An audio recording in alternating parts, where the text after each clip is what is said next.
我哋要有一個求變、一個創新嘅意念嚟到將我哋而家傳統嘅一啲做法咧係要改變，嚟到令到我哋有一個新嘅展望。呢幾年嚟咧，我哋出嘅奶茶師傅去到世界各地唔同嘅地方去表演啦，去宣傳香港嘅餐飲文化啦，咁亦都係非常之得到各方嘅認同嘅。港式奶茶係我哋嘅非遺，咁我哋一定要不斷創新，創造一啲獨特嘅食品，好似港式嘅奶茶。呢一種我哋5000年嘅深厚嘅飲食文化呢，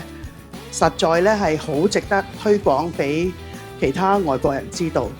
呢啲非遺產嘅呢啲歷史呢，其實係好重要，好重要。我哋一一去保存，一去珍惜。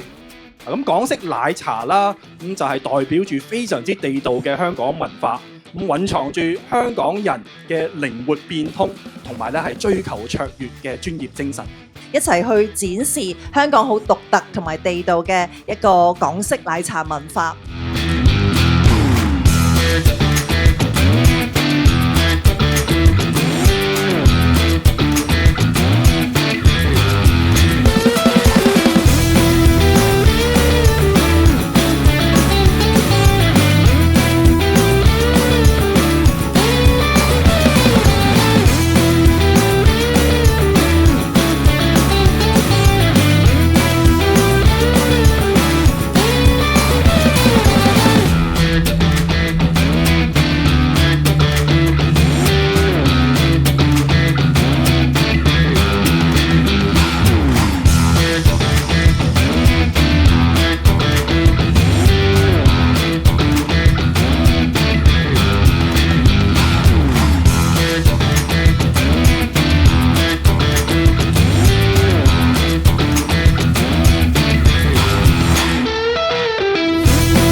奶茶可以共融到社會有特殊需要嘅人。其實奶茶除咗話一個文化非物質文化遺產之外呢，其實都係一個社會共融一個表達啦，一個 symbol 啊。